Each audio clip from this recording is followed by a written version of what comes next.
हूँ। जिस दिन ये हुर्रियत लीडर गिलानी की डेथ होती है 1 सितंबर को, आई वाज देयर। मैं शाम को बुलवाड़ में चलता हूँ, इतना ट्रैफिक जैम था और इस गिलानी की मौत को भी इन्होंने इतना बुना रखा था। पहली बार कश्मीरी बिल्कुल स्वतंत्र होकर काम कर रहा है। उसको पता है कि देश का जो नेतृत्व है उनको डिबल्टी नहीं चाहिए। कि मौत सुबह होती है, आपने देखा कोई पत्थर चला, कोई प्रोटेस्ट हुआ, बार बार कश्मीरी 370 मांग रहे। कहाँ मांगा, किसने मांगा, कहीं पे बताओ। उस पे भी तो यही इल्जाम लगा कि आपने सबको टाइट करके रखा सिक्योरिटी में, इतना जाल बिछाया कि लोगों को बाहर निकलने नहीं दिया आप लोगों ने। सिक्योरिटी टाइट होगी। देखिए, जो शांति भंग करना चाहेगा, जो देश की अखंडता को ललकारेगा, उसके लिए सिक्योरिटी। मैंने कहा बुलवाड़ में जैम लगा था, कोई आइसक्रीम खा रहा था, कोई केक खा रहा था, उनके लिए तो कोई टाइट सिक्योरिटी टाइट उनको जो पाक प्रायोजित एजेंडा को चलाते थे और जिसके सरगना ये 2 फैमिलीज PAGD के नाम पे वहां पे हम पत्थरबाजी चलाएंगे, हम दिल्ली को डराएंगे। यहाँ पे लोग बोल रहे हैं कि भाई गिलानी क्यों मरा। आम कश्मीरी खुश था, जैम था। आप आज भी वीडियो क्लिप्स निकाल सकते हैं, CCTV फुटेजेस निकाल सकते हैं बुलवाड़ की। लाल चौक 370 इस पार्लियामेंट में हटा ना, अभी तो लाइव है ये वाला पार्लियामेंट। तो इसके मेंबर कौन है? फारूक अब्दुल्ला साहब, अकबर लोन साहब, हसनैन मसूदी साहब। अगर इनकी मॉरल इतनी वैल्यू होती तो अभी भी इसी पार्लियामेंट का हिस्सा है। जिस पार्लियामेंट ने 370 को हटाया है, अभी इसी पार्लियामेंट में है। ये इस पार्लियामेंट से नहीं गए। इनको चाहिए था रिजाइन कर दे, चलो हम अपना टेस्ट लेते हैं कश्मीरियों के सामने। लिया टेस्ट इन्होंने? नहीं लिया ना। अपने पर्क्स, अपने प्रिविलेजेस एंजॉय कर रहे हैं, वहां पे भी पूरा, यहाँ पे भी बेवकूफ बना रहे हैं। डिलिमिटेशन की जब मीटिंग होती है, आप CCTV फुटेज निकालिए, अंदर वो कहते हैं you have done tremendous job, first time it has done, you have done, मतलब good job, free and fair delimitation, और बाहर आके बेवकूफ बना रहे हैं। तो इससे थोड़ा सा चंगुल से निकलना पड़ेगा। ये जी डिसगस्टेड, डिसग्रंटल्ड लोगों का एक ग्रुप बन चुका है, परेशान है। हमें क्या होगा? ये जैसे मैं इंटरव्यू में बहुत ज़्यादा नहीं बोलना चाहूँगा, लेकिन मसूद साहब, मैं आपको एक बात बताना चाहूँगा। इन्होंने अपने जूते घिसे, दरवाजे खटखटाए, हमारा क्या होगा? जब इनको पता चला कि नहीं, यहाँ पे ये डिवलिटी नहीं चलेगी, अब इन्होंने PAGD लाया यहाँ पे। वरना रोज़ दरवाज़ों पे खड़े रहते थे दिल्ली जाके। बताइए क्या करने का मतलब है कि दिल्ली इनको आगे रखती थी। ये यहाँ पे डंडा नचाते थे कश्मीरियों को, भाई हमें दिल्ली ने यहाँ पे हाँकने के लिए रखा है, ऐसे करोगे तो वैसे करेंगे, वैसे करोगे तो वैसे करो। सब कुछ तो इन्होंने किया। अब ये चाहते हैं कि नहीं, हमारे से और कुछ कराए। भाई हम डायरेक्ट करेंगे, कश्मीर की जनता के अनुसार करेंगे, तुम बीच में कोई मीडिएटर नहीं करो। PSA अगर लाया जम्मू कश्मीर में, किसने लाया? फारूक अब्दुल्ला साहब ने लाया ना। आज UAPA की बात कर रहे हैं। आप मुझे बताइए, रिकॉर्ड निकालिए, UAPA में कश्मीरियों को बंद क्यों किया? जो नेशनल कॉन्फ्रेंस के विरुद्ध थे उनको बंद करके UAPA में डाला, PSA में डाला, और आज वो कहते हैं भारतीय जनता पार्टी ने भी। और आपने आज ही उसी PSA का यूज किया, उन्हीं नेताओं को आपने बहुत सारे मेरी बात सुनिए। सवाल आपने जवाब दिया, इससे एक सवाल निकलता है। जिस तरह कश्मीरी, जो कश्मीर बेस्ड जितने पॉलिटिकल नेता है वो कश्मीरियों की बात करते हैं, जैसे आपने कहा कि वो दिल्ली में आके हमारे पास आते हैं या जो भी है, क्या आपको लगता है कि वो अपने फ़ायदे के लिए दिल्ली में कंप्रोमाइज़ करने के लिए भी तैयार हैं? अगर वो कंप्रोमाइज़ करवाएं तो वो कश्मीर भूल जाएंगे? मैंने संकेत दिया, और कश्मीरी आम जो बेचारा कश्मीरी है ना, सवाल है क्या अगर वो दिल्ली में कंप्रोमाइज़ कर देंगे कि? मैंने कहा ना, कश्मीरी पूरी इनकी हिस्ट्री जानता है। अब मुझे बताइए, एक सवाल और है, अगर दिल्ली कंप्रोमाइज़ करेंगे कि आर्टिकल 370 कश्मीरी नेता भूल जाएंगे? कश्मीरी नेता कौन आर्टिकल 370 मांग रहा है? मुझे बताओ। 2 फैमिलीज के अलावा मुझे एक नेता बताओ, एक नेता का नाम दो। अगर इनको भी दिल्ली में एक्सेप्ट किया जाए, क्या 370 ये भूल जाएंगे? क्या आपको लगता है? फैमिलीज दिल्ली नहीं चलाएगी, दिल्ली कश्मीर की जनता चलाएगी। आप मुझे इसी सवाल का जवाब दीजिए। 2019 अप्रैल में पार्लियामेंट बनती है, अभी 2024 तक चलेगी। तीनों MPs 370 चला रहे हैं। इसी पार्लियामेंट ने इसको हटा दिया, सुप्रीम अथॉरिटी। 3 चीफ मिनिस्टर्स को यह पता है कि जो पार्लियामेंट में फैसला होता है उसे बदलना की इन्होंने पहले भी BJP के नाम पे डराया और वोट किया। 2014 में महबूबा जी ने जगह जगह कहा कि BJP को रोकने के लिए मुझे एक भी व्यक्ति बताए जो बेकसूर है, जिसको NIA ने पकड़ा। अगर वो स्टैंप दे देते हैं, अगर वो यासीन मलिक को स्टैंप देते हैं कि ये बेकसूर है, जिसने खुद कोर्ट में जाके कन्फेस किया है कि मैंने एयरफोर्स के ऑफिसर्स को मारा है, वो बिट्टा कराटे को मोहर देती है पीडीपी मैडम की भाई जो इंटरव्यू में कहता है कि मैंने सतीश पंडित को जाके यहाँ पे गोली मारी है, उनको एनआईए नहीं पकड़े तो क्या धूप जलाएगी इनकी तरह? पकड़ेंगे और इनको अच्छी तरह से। इंजीनियर रशीद जाके चैलेंज करता है देश के संविधान को, उसको एनआईए नहीं पकड़ेगी तो फिर क्या करेगी? जिनकी मनी लॉन्ड्रिंग के केसेस हैं, क्योंकि ये खुद इन्वॉल्व हैं, इसी बेस पे तो ये राजनीति वहाँ पे। एक और आवाज़ आ रही है कि हमें 370 भी वापस चाहिए और स्टेटहुड वापस चाहिए। कहीं नहीं। अब मुझे ये बताइए कि बिल्कुल भी नहीं कहीं। मैं कश्मीर में मसूद साहब बहुत ज़्यादा घूमता हूँ, मैं परसों ही कुछ दिन फिर लगा के कहीं पे भी नहीं संतुष्ट हैं लोग। दो परिवारों को 370 चाहिए, 2 परिवारों को 370 चाहिए, मुफ्ती परिवार और अब्दुल्ला परिवार, बाकी किसी को 370 नहीं चाहिए। वो खुश है, संतुष्ट। 370 कश्मीरी कोई डिमांड नहीं कर रहे। कश्मीर में पीएचडी बना है और कश्मीर पीएचडी यही कहता है कि 370 को आपको लगा कहीं पे आपको लगा कहीं 370 पे कोई सेमिनार हुआ, कोई यंगस्टर्स आए, उन्होंने कहा हमें 370 दो, कोई इंटेलेक्चुअल्स आए, लगा आपको? कोई व्यापार मंडल आया, लगा? बताइए कि आपने कहा कश्मीर में स्टोन पेल्टिंग खत्म हो गई, हुर्रियत खत्म हो गया, लेकिन उसके पीछे भी ये बयानात आए कश्मीरी नेताओं ने दिए कि हमें हाउस अरेस्ट किया गया, लोगों को फोर्सफुली जो है घरों में रखा गया और हुर्रियत को भी जो है अब तक बंद रखा हुआ है। एक आदमी के पीछे 4 आर्मी वाले या सीआरपीएफ वाले पीछे लगाए हुए हैं। बिल्कुल किया, जोर जबरदस्ती उन्होंने कश्मीर को शांत बिल्कुल किया, एक्सेप्ट करते हैं। मैं भारतीय जनता पार्टी का एक छोटा कार्यकर्ता होने के नाते मैं मानता हूं, स्वीकार करता हूं कि नहीं, काफी लोगों को अरेस्ट किया गया है, इसमें कोई शक नहीं और इसको हम स्वीकार भी करते हैं। लेकिन किस लिए किया? आप ये मानते हो ये हैरेसमेंट नहीं, ये किस लिए किया? इसलिए किया, मैं कंपेयर दोबारा फिर करना चाहता हूं। 2010 में अगर यही अरेस्ट उन्होंने किए होते 110 कब्रें आज कब्रिस्तान में नहीं होती। 2016 में अगर यही अरेस्ट, यही हाउस अरेस्ट उन्होंने किए होते तो 116 कब्रें नहीं। भारतीय जनता पार्टी ने सख्ती की, हम स्वीकार करते हैं। सख्ती इसलिए की कि ताकि किसी के घर का सुहाग न उठे। आपने कहा कि खानदानी राज वहाँ पे कश्मीर में चल रहा है, लेकिन खानदान को एक और बार आपने ही उधर चांस दिया कि दोबारा कश्मीर में राज करें। आपने ही बीजेपी अलायंस करी पीडीपी के साथ, जब आप खानदानी राज खत्म करना चाहते थे कश्मीर में, फैमिलीवाद खत्म करना चाहते थे। आप मुझे बताइए, आप मुझे बताइए, लालच में आपने पीडीपी को और चांस दिया। भारतीय जनता पार्टी लालच में आती नहीं यार, लालच में होती तो हमने 2 साल की सरकार को ऐसे ठुकराया नहीं होता। मैं आपको बताता हूं, मैं इसका जवाब दूंगा। मैं इसका नेशनल कॉन्फ्रेंस बहुत चीखती चलाती है। मुझे बताइए कि उनके पास कौन सा ऐसा मॉरल हाई ग्राउंड है जो ये बात करते हैं।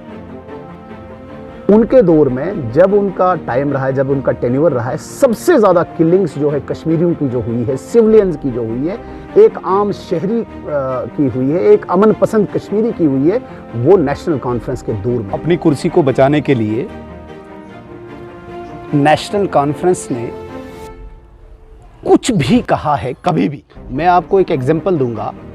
2002 में जब केंद्र में, जब मरकज में भारतीय जनता पार्टी की सरकार थी, स्वर्गीय अटल बिहारी वाजपेयी जी प्रधानमंत्री थे, तो पहली बार जम्मू कश्मीर में फ्री एंड फेयर इलेक्शन हुआ 96 के कंपैरिजन में, और पीडीपी क्रिएट हुई, पीडीपी की सरकार बनी, स्वर्गीय मुफ्ती साहब चीफ मिनिस्टर बने। तब के बयानात आप नेशनल कॉन्फ्रेंस के निकालिए, इसी फारूक अब्दुल्ला साहब के निकालिए। तब उन्होंने कहा कि मरकज ने पीडीपी के ये जो आईबी के एजेंट्स को यहाँ पे बिठाया है। मीन्स कि जो पीडीपी बनी ये आईबी के एजेंट है।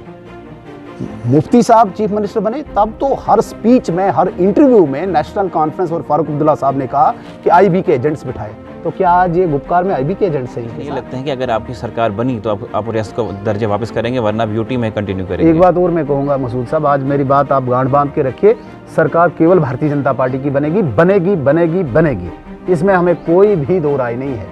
जिन लोगों को अभी भी कोई ख्वाब है कि शायद बीजेपी की नहीं बने, वो उसी ख्वाब में जिए। भारतीय जनता पार्टी की सरकार बननी है और स्टेटहुड वापस आएगा, लोगों को स्टेटहुड का दर्जा वापस मिलेगा। नहीं मतलब इतना कॉन्फिडेंस कैसे है कि आपकी ही सरकार बनेगी? क्यों नहीं भाई, हम काम करते हैं, हम लोगों में। जम्मू कश्मीर में लगभग पिछले 2 साल से चुनी हुई सरकार नहीं है और जम्मू कश्मीर में अब जैसे ही इलेक्शन की प्रोसेस शुरू हो रहा है और उसके बाद जो है भाजपा पे अलग अलग निशाने साधे जाते हैं और वो लगातार कश्मीर घाटी के नेता जो है भाजपा पे निशाना साधते हैं कि जैसे डिलिमिटेशन कमीशन का प्रोसेस है या और भी जितने भी तरीके हैं, जितनी पॉलिसीज़ जम्मू कश्मीर में आती हैं, उन सब पे भाजपा पे इलेक्शन लगता है कि ये जितनी भी पॉलिसीज़, जितनी भी कमेटियाँ बनती है वो भाजपा के ऑफिस से बनती हैं और जम्मू कश्मीर में इंप्लीमेंट होती है। मेरे साथ है बातचीत करने के लिए भाजपा के वरिष्ठ नेता और सुनील शर्मा जी, जो हमसे बातचीत करेंगे। बहुत सारे सवालात हैं।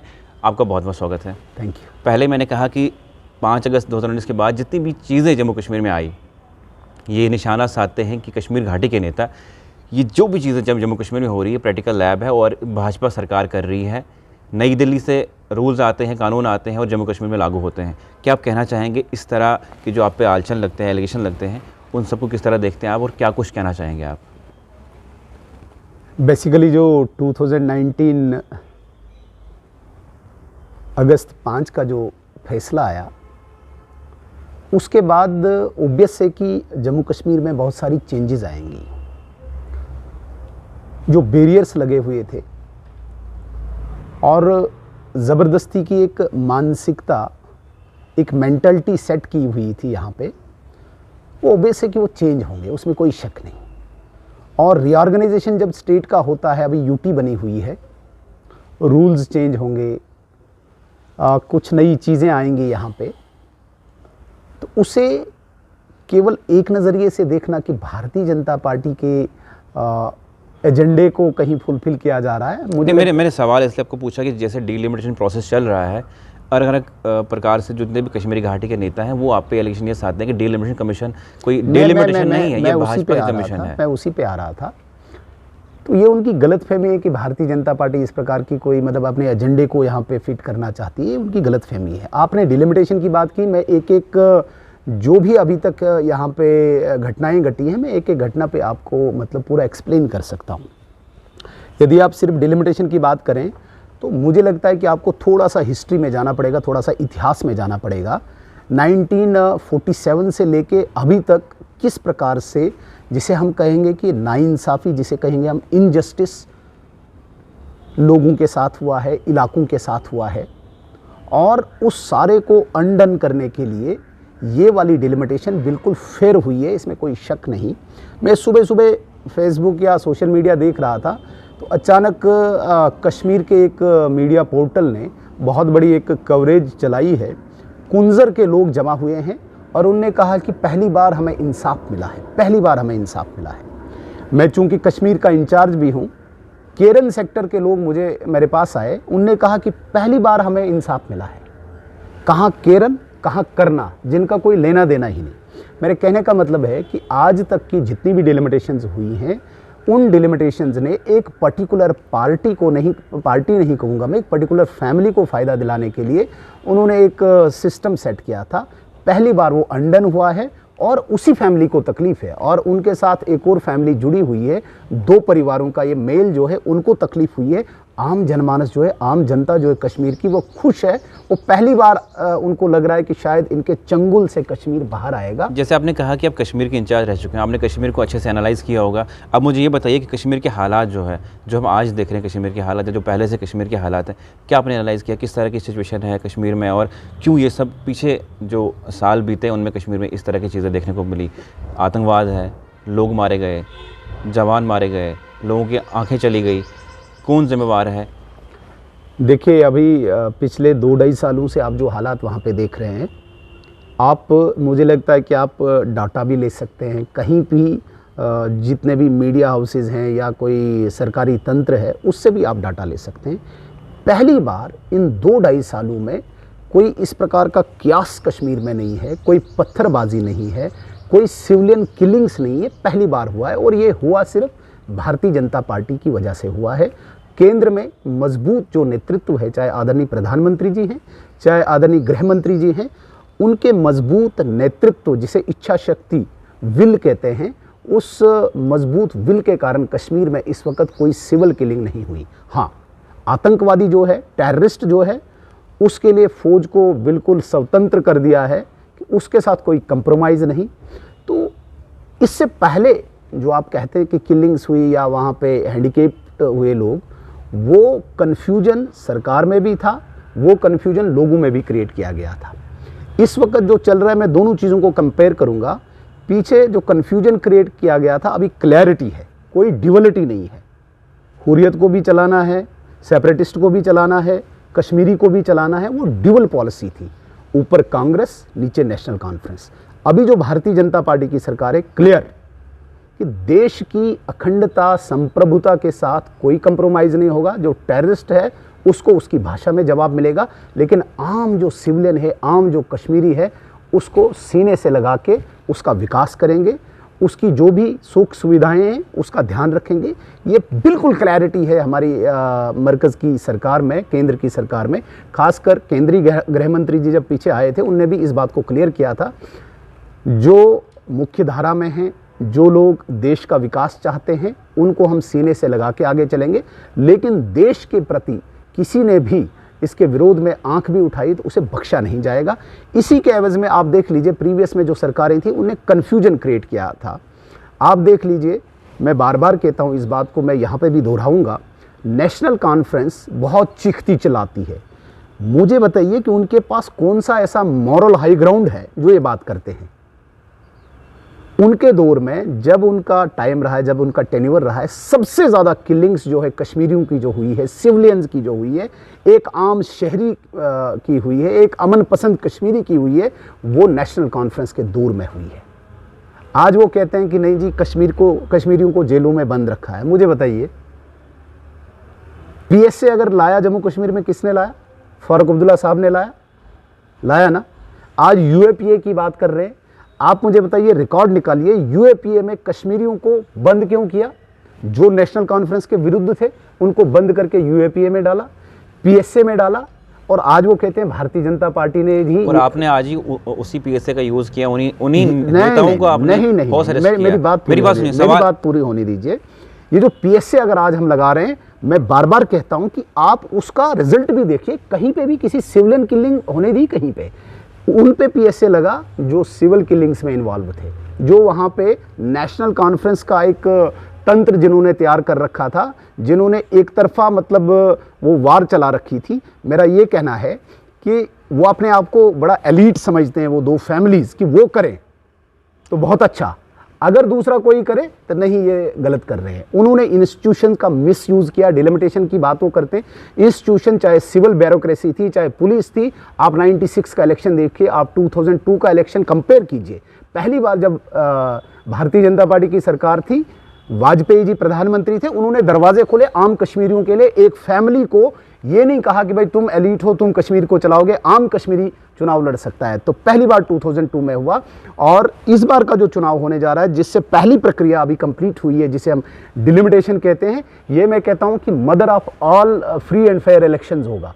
जो उनको तकलीफ हो रही है क्योंकि उनके फैमिली के चंगुल से कश्मीर निकल रहा है। पहली बार ऐसा आम कश्मीरी को लग रहा है कि मैं चुनाव लड़ सकता हूं। एक सरपंच को, एक पंच, एक वार्ड मेंबर को लग रहा है कि मैं MLA बनूंगा। वरना फारूक अब्दुल्ला, उमर अब्दुल्ला या उनके जो चेले चमचे हैं, वो कहते थे कि भाई हमारी ये मिल्कियत है। पहली बार मोदी जी और आदरणीय अमित शाह जी ने ऐसा प्लेटफॉर्म वहाँ पे बना दिया। एक आम कश्मीरी को लग रहा है कि मैं इस वक्त MLA बन सकता हूँ, मैं प्रतिनिधि बन सकता हूँ। जो इनको तकलीफ हो रही है, जो ये डाइवर्ट करना चाहते हैं कि मिसयूज़ हो रहा है डिलिमिटेशन। अब मुझे बताइए कि आपने कहा कश्मीर में स्टोन पेल्टिंग खत्म हो गई, हुर्रियत खत्म हो गया, लेकिन उसके पीछे भी ये बयानात आए कश्मीरी नेताओं ने दिए कि हमें हाउस अरेस्ट किया गया, लोगों को फोर्सफुली जो है घरों में रखा गया, और हुर्रियत को भी जो है अब तक बंद रखा हुआ है।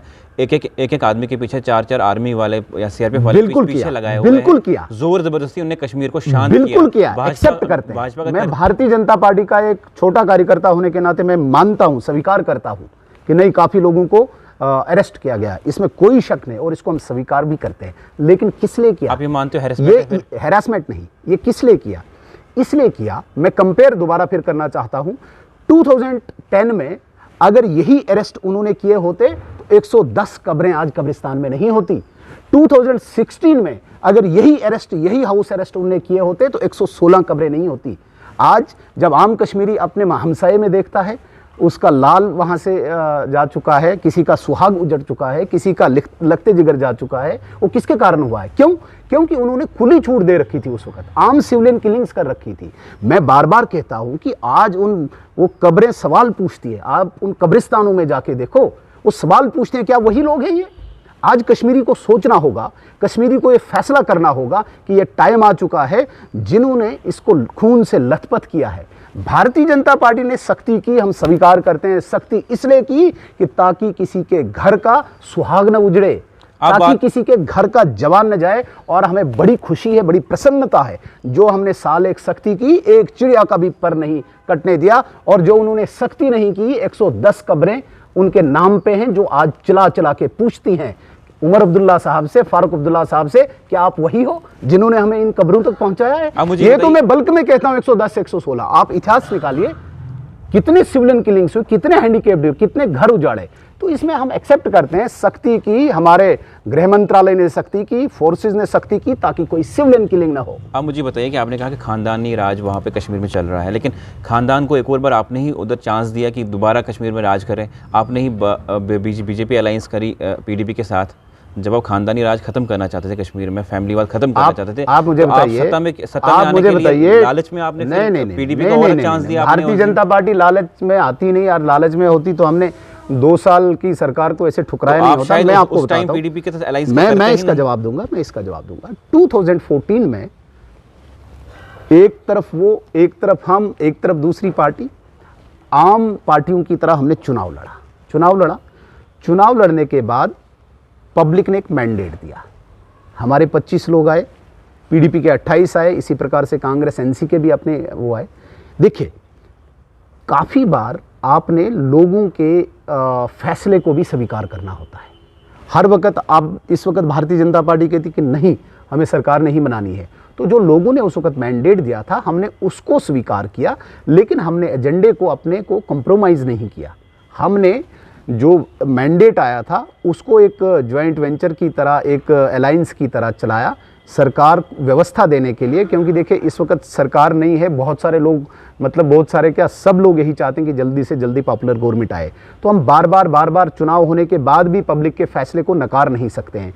तो ये मतलब नहीं कि हमने कोई प्रीपोल अलायंस कर दिया था, हमने पहले ही फैसला कर लिया था कि भाई ये खानदानी लोग हैं, इन्हीं के साथ हमने चलना है। लोगों ने उस वक्त उनको जिताया, ज़रूरत थी, व्यवस्था देनी थी, लोगों को इतने मुश्किलात होती हैं, उस व्यवस्था को देने के लिए भारतीय जनता पार्टी ने उस वक्त अलायंस किया। उनकी जगह कोई और होता, शायद हमने उनको एक्सेप्ट किया होता और जो व्यवस्था देनी थी, लेकिन not at the cost of our agenda, वो हमने उस वक्त चलाया, एक व्यवस्था चलाई। अब मुझे बताइए कि जैसे आपने पहाड़ियों के दिल जीतने के लिए अभी आप जो चला रहे हैं कि पहाड़ियों को हम स्टेटस देंगे, इस तरह आप कश्मीर के इंचार्ज है, कश्मीर में आपने क्या कुछ कामकाज किया कि कश्मीरी लोग जो आपके साथ जुड़ेंगे, कश्मीर में किस तरह की सुविधाएं आपने दी कि आप कश्मीरी लोग आपके साथ जुड़ेंगे? क्योंकि आप जम्मू डिवीजन में तो आप सक्सेसफुल हैं शायद, जिस तरह आप काम कर रहे हैं, कश्मीर में कैसे लोग आपके साथ रहेंगे, किस तरह आपके साथ लोग चलेंगे? मसूद साहब, बहुत ही अच्छा आपने क्वेश्चन पूछा। आपने बोला पहाड़ियों को इस वक्त स्टेटस मिल रहा है एसटी का। पहाड़ी लोग बड़ी देर से ये डिमांड कर रहे थे कि हम एक अलग ट्राइब हैं, हमारी लिंग्विस्टिक बेस पे हमें कोई स्टेटस मिलना चाहिए, मतलब काफ़ी पिछड़ा हुआ एरिया है बड़ी देर से। हालांकि पिछली सरकारों ने इस पर कोई बोर्ड भी बनाए थे, उनकी इम्प्रूवमेंट, उनकी डेवलपमेंट के लिए वो बोर्ड काम भी कर रहा था, लेकिन अभी तक शायद मतलब ज़ेर गौर नहीं हुआ। पहली बार भारतीय जनता पार्टी की सरकार जो मरकज़ में है, पहाड़ी क्या, मैं कहता हूँ हर सेक्शन के लोगों को उम्मीदें जगी हैं। पहाड़ी लोगों को भी उम्मीद है कि शायद यही सरकार इस वक्त एसटी स्टेटस दे सकती है। कंपैरेटिवली आप कहते हैं कि कश्मीर में लोग क्यों, उनको तो कुछ नहीं मिला। आप देख लीजिए पूरे देश में इस वक्त जो पिछड़ी जातियाँ हैं, जिन्हें हम अदर बैकवर्ड क्लासेस कहते हैं, कास्ट कहते हैं, वहाँ पे उनको वो पूरा एंजॉय कर रहे हैं रिजर्वेशन का। पिछड़ी जातियाँ जैसे लोहार है, कुम्हार है, हांजी है, मतलब और भी बहुत सारी, मोची है, डूम्स हैं, ऐसे कई कास्ट हैं, गद्दी हैं, सिप्पी हैं, वो रिजर्वेशन ले रहे थे। जम्मू कश्मीर में इन्होंने 370 का बैरियर रखा था। ओबीसी लोगों को रिजर्वेशन नहीं मिलनी है, खुद के लिए रिजर्वेशन चाहिए, अपने लिए रिजर्वेशन चाहिए इनको। लेकिन ओबीसी जो पिछड़ी हुई कास्ट हैं, मैक्सिमम ये कश्मीर में है, इनको रिजर्वेशन नहीं मिल रही थी। पहली बार 370 हटा, बैरियर हटा, और भारतीय जनता पार्टी की सरकार ने कहा कि भाई जितनी भी ओबीसी की कास्ट हैं उनको डेजिग्नेट करो, उनको रिजर्वेशन मिले। तो कश्मीर में मैं कहता हूं कि यहाँ पे तो एक ही एरिया है, राजौरी पुंछ, वहाँ पे तो हर ज़िले में, कुपवाड़ा से लेकर अनंतनाग तक, हर जगह पे आपको ओबीसीज मिलेंगे। हाँ जी, जो बेचारे वो नाव का काम करते हैं, उनको कोई उठा सकता था, मोची, उनको कोई उठा सकता है। पहली बार उनको रिजर्वेशन मिल रही है, ये बहुत बड़ा फैसला है। लेकिन कश्मीर से एक और आवाज़ आ रही है कि हमें 370 भी वापस चाहिए और स्टेटहुड वापस चाहिए। कहीं नहीं। अब मुझे ये बताइए कि बिल्कुल भी नहीं, कहीं मैं कश्मीर में मसूद साहब बहुत ज़्यादा घूमता हूँ। मैं परसों ही कुछ दिन फिर लगा के आया, कहीं पे भी नहीं संतुष्ट हैं लोग। PhD कश्मीर में बन दो गई, परिवारों PhD को कश्मीर में 370 बन गई। चाहिए, मुझे दो बताइए। परिवारों को 370 चाहिए, मुफ्ती परिवार और अब्दुल्ला परिवार, बाकी किसी को 370 नहीं चाहिए। वो खुश हैं, संतुष्ट हैं। वो कहते हैं हमारा विकास करिए। आज तक जिस कंफ्यूजन में इन्होंने डाल रखा था, पहली बार तो उनको लग रहा है कंफ्यूजन खत्म हो रहा है, क्लैरिटी आ रही है। आम आदमी प्रतिनिधि बन सकता है, रिप्रेजेंटेटिव बन सकता है, उनका विकास हो सकता है। तो कंफ्यूजन में डाल के रखा हुआ था, खून से लथपथ कुर्सियों पे बैठना चाहते थे। 370 कश्मीरी कोई डिमांड नहीं कर रहे। कश्मीर में PhD बना है और कश्मीर PhD यही कहता है कि 370 को वापस आपको लाएंगे लगा कहीं पे और कि स्टेट को वापस लाएंगे। आपको लगा कहीं 370 पे कोई सेमिनार हुआ, कोई यंगस्टर्स आए, उन्होंने कहा हमें 370 दो, कोई इंटेलेक्चुअल्स आए, लगा आपको? कोई व्यापार मंडल आया, लगा आपको? लगा 370 हटा। मैं उसके बाद लगभग 1.5 महीना वहां था। आम कश्मीरी वहां पे अपना काम कर रहा था। मैं तो इसके अलावा एक और एग्जांपल देना चाहता हूं। जिस दिन ये हुर्रियत लीडर गिलानी की डेथ होती है 1 सितंबर को, आई वाज देयर। मैं शाम को बुलवाड़ में चलता हूं, इतना ट्रैफिक जैम था और इस गिलानी की मौत को भी इन्होंने इतना बुना रखा था। पहली बार कश्मीरी बिल्कुल स्वतंत्र होकर काम कर रहा है। उसको पता है कि देश का जो नेतृत्व है उनको डिवल्टी नहीं चाहिए, उनको क्लैरिटी चाहिए, कोई कंफ्यूजन, कोई एम्बिग्युइटी नहीं चाहिए, हमें क्लैरिटी चाहिए। और गिलानी की मौत सुबह होती है, आपने देखा कोई पत्थर चला, कोई प्रोटेस्ट हुआ? बार बार कश्मीरी 370 मांग रहे। कहाँ मांगा, किसने मांगा? कहीं पे बताओ। उस पे भी तो यही इल्जाम लगा कि आपने सबको टाइट करके रखा सिक्योरिटी में, इतना जाल बिछाया कि लोगों को बाहर निकलने नहीं दिया आप लोगों ने। सिक्योरिटी टाइट होगी। देखिए, जो शांति भंग करना चाहेगा, जो देश की अखंडता को ललकारेगा, उसके लिए सिक्योरिटी टाइट रहेगी। मैंने कहा बुलवाड़ में जैम लगा था, कोई आइसक्रीम खा रहा था, कोई केक खा रहा था, उनके लिए तो कोई टाइट सिक्योरिटी नहीं थी। सिक्योरिटी टाइट उनको जो पाक प्रायोजित एजेंडा को चलाते थे और जिसके सरगना ये 2 फैमिलीज PhD के नाम पे वहां पे थे। हम पत्थरबाजी चलाएंगे, हम दिल्ली को डराएंगे। यहाँ पे लोग बोल रहे हैं कि भाई गिलानी क्यों मरा। आम कश्मीरी खुश था, जैम था। आप आज भी वीडियो क्लिप्स निकाल सकते हैं, CCTV फुटेजेस निकाल सकते हैं बुलवाड़ की, लाल चौक की, किसी को कोई दिक्कत नहीं। अब मुझे बताइए, कश्मीर में ऐसी एक्टिविटीज़ होती है PhD के, रोज़मर्रा पे वहाँ मीटिंग्स होती हैं, किस तरह देखते हैं PhD को? अब अगर PhD आप कहते हैं कि 370 वापस नहीं आएगा, क्या ये मैनिपुलेशन है कश्मीर के लिए, या फिर ये PhD कर क्या रही है कश्मीर में? PhD डिसगस्टेड, डिसग्रंटल्ड लोगों का एक ग्रुप बन चुका है, परेशान है। हमें क्या होगा? ये ऐसे मैं इंटरव्यू में बहुत ज़्यादा नहीं बोलना चाहूँगा, लेकिन मसूद साहब, मैं आपको एक बात बताना चाहूँगा। इन्होंने अपने जूते घिसे, दरवाजे खटखटाए, हमारा क्या होगा? जब इनको पता चला कि नहीं, यहाँ पे ये डिवलिटी नहीं चलेगी, अब इन्होंने PhD लाया यहाँ पे। वरना रोज़ दरवाज़ों पे खड़े रहते थे दिल्ली जाके। बताइए क्या करना है? क्योंकि मरकज ने कश्मीर में जो भी किया, इनको वो एक्सेप्ट था। एक सवाल नहीं, ये पूरा करने दीजिए, ये बहुत अहम पॉइंट है। अब इसे आप कैसे आगे कराएंगे? आप मुझे बताइए, 1953 में कश्मीर का tallest leader Sheikh Mohammad Abdullah arrest होता है, ठीक है? और 1975 में वो चीफ मिनिस्टर एक्सेप्ट करता है अपने आप को। ये पता है ना आपको? हिस्ट्री है ना ये, कहां से कहां उसने एक्सेप्ट किया। दैट मीन्स कि जो मरकज ने कराया, नेशनल कॉन्फ्रेंस से कराया। भारतीय जनता पार्टी कश्मीर की जनता के अनुरूप चलना चाहती है, न कि अब्दुल्ला फैमिली के अनुरूप। उन्होंने इतनी रिगिंग्स करवाई। एक वक्त ऐसा था, पूरे कश्मीर सेंट्रल और नॉर्थ कश्मीर के जो ये नॉमिनेशंस फाइल करते थे, वो DC श्रीनगर के पास करते थे। मोहम्मद खलक वहाँ पे डिप्टी कमिश्नर होता था। उसको जिसको मर्जी आई उसको अनाउंस करना, जिसको मर्जी आई उसको रिजेक्ट करना। एक असेंबली ऐसी भी आई जिसे MLA पब्लिक, MLA खलक कहते थे। ये हिस्ट्री देख लीजिए। खलक का MLA, जो डिप्टी कमिश्नर नेशनल कॉन्फ्रेंस ने बैठा रखा था, खलक साहब जिसको MLA बनाते थे और असेंबली में उन्हें MLA खलक बोलते थे।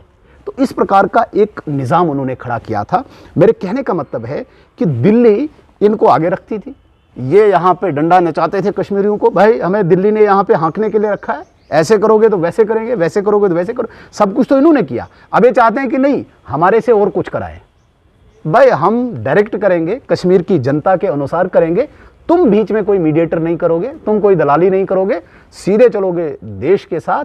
तो आपको एक सवाल यहाँ पे ये है, जिस तरह आपने जवाब दिया, इससे एक सवाल निकलता है, जिस तरह कश्मीरी जो कश्मीर बेस जितने पॉलिटिकल नेता है वो कश्मीरियों की बात करते हैं, जैसे आपने कहा कि वो दिल्ली में आके हमारे पास आते हैं या जो भी है, क्या आपको लगता है कि वो अपने फ़ायदे के लिए दिल्ली में कंप्रोमाइज़ करने के लिए भी तैयार हैं?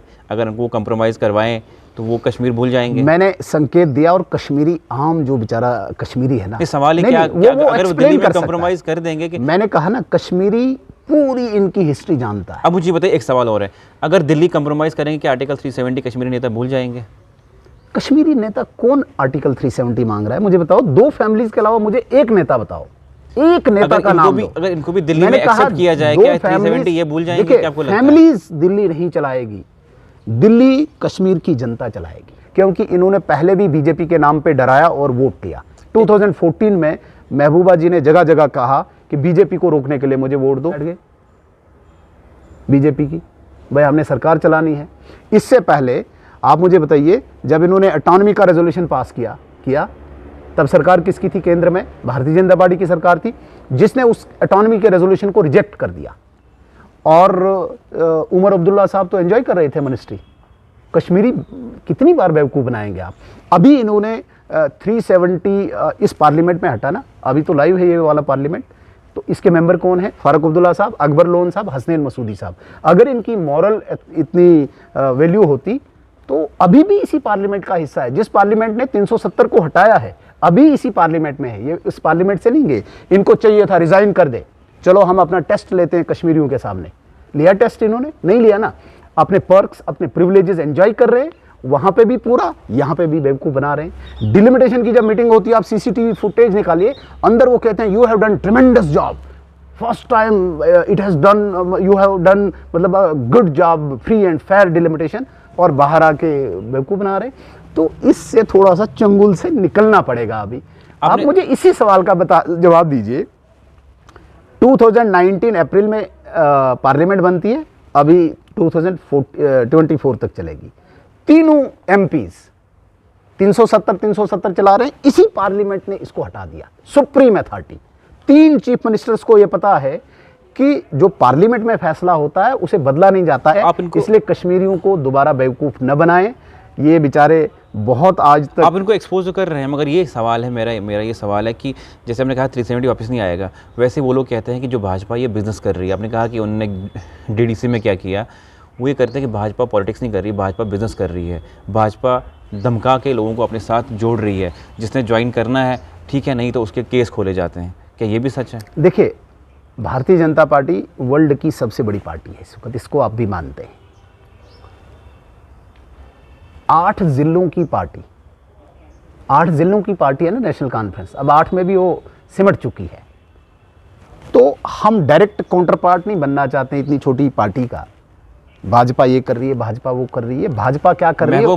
मैं इसी बात पे जो एनआईए है वो मोदी सरकार ने बनाई है इसीलिए कि किस तरह लीडरों को टॉर्चर किया जाए, अपने साथ जोड़ा जाए। नहीं, एनआईए तो पहले बनी है, एनआईए कांग्रेस के टाइम बनी है, मोदी जी के टाइम नहीं बनी है। आपने देखा होगा, बोला इन्होंने, अरे नहीं, एनआईए को इस तरह अब बनाया है। मैंने कहा ना, कांग्रेस के टाइम बनी है। आपने देखा होगा आज के जो गृह मंत्री है एनआईए ने, नहीं, वो एनआईए कांग्रेस टाइम की बनी, बट लेकिन आपने इसको इस तरह अब अपनी एजेंसी बनाई है कि जिसको चाहे उसको छापा मरवा देते हैं। एक भी व्यक्ति बताए जो बेकसूर है जिसको एनआईए ने पकड़ा, अगर वो स्टैंप दे देते हैं, अगर वो यासीन मलिक को स्टैंप देते हैं कि ये बेकसूर है, जिसने खुद कोर्ट में जाके कन्फेस किया है कि मैंने एयरफोर्स के ऑफिसर्स को मारा है, वो बिट्टा कराटे को मोहर देती है पीडीपी मैडम की भाई जो इंटरव्यू में कहता है कि मैंने सतीश पंडित को जाके यहाँ पे गोली मारी है, उनको एनआईए नहीं पकड़े तो क्या धूप जलाएगी इनकी तरह?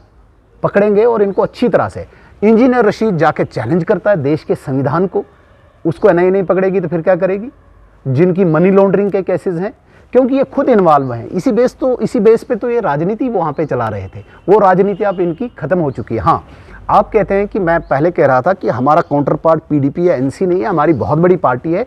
हम भारतीय जनता पार्टी की सरकार, विशेषकर केंद्र के नेतृत्व इस वक्त डायरेक्ट संवाद करना चाहती है और कर रही है कश्मीर की जनता के साथ। ये आइसोलेट हो चुके हैं अब इनको समझ नहीं आ रहा है, भाई हमें मरकज़ घास नहीं डाल रहा है, वहाँ पे जूते घिस दिए, यहाँ पे हमारी चल नहीं रही है, हम दोबारा से प्रोवोक करना चाहते हैं, उत्तेजित करना चाहते हैं, एग्रेसिव करना चाहते हैं, वो माहौल बन नहीं पा रहे हैं। तो इसी कशमकश में इनका वो मैं कहता हूँ इस PhD का जनाजा निकलने वाला है, जनाजा बन चुका है। लेकिन ये लगता है कि अगर आपकी सरकार बनी तो आप रियासत को दर्जे वापस करेंगे, वरना यूटी में कंटिन्यू करेंगे। एक बात और मैं कहूँगा मसूद साहब, आज मेरी बात आप गांठ बांध के रखिए, सरकार केवल भारतीय जनता पार्टी की बनेगी, बनेगी बनेगी बनेगी, इसमें हमें कोई भी दो राय नहीं है।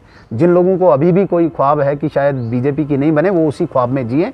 भारतीय जनता पार्टी की सरकार बननी है और स्टेटहुड वापस आएगा, लोगों को स्टेटहुड का दर्जा वापस मिलेगा। नहीं मतलब इतना कॉन्फिडेंस कैसे है कि आपकी ही सरकार बनेगी? क्यों नहीं भाई, हम काम करते हैं, हम लोगों में हैं। आप देख लीजिए, आप मैं पीछे नहीं लूँगा, अभी कोविड के टाइम से ही देख लीजिए, यहाँ पे अभी तक ले लीजिए, लोगों के हर मसाइल को भारतीय जनता पार्टी इस वक्त हल कर रही है। आप देख लीजिए कि जो यहाँ का एलजी के एडमिनिस्ट्रेशन लीजिए, जो इतने बड़े लैंडमार्क्स डिसीजन लिए हैं, लोग एक्सेप्ट कर रहे हैं। आज पहली बार जम्मू कश्मीर के लोगों को ज़मीन की पासबुक मिल रही है। होता था पॉसिबल, बैंक की पासबुक भी नहीं देते थे ये, आज ज़मीन की पासबुक, आपकी पासबुक में आपको पता चलेगा कि मेरे कितने मरले, मेरे कितने कनाल मेरे पास हैं, कौन से एरिया में हैं। इतने लैंडमार्क्स डिसीजंस और इतनी डेवलपमेंट, 80,000 करोड़ के काम सिर्फ रोड इंफ्रास्ट्रक्चर का बन रहा है। अभी 2 लाख करोड़ रुपया 2024 तक खर्च करना है। एम्स बन रहे हैं, ब्रिजेस बन रहे हैं, मेडिकल कॉलेजेस बन रहे हैं, तो हाइड्रो इलेक्ट्रिक प्रोजेक्ट्स बन रहे हैं।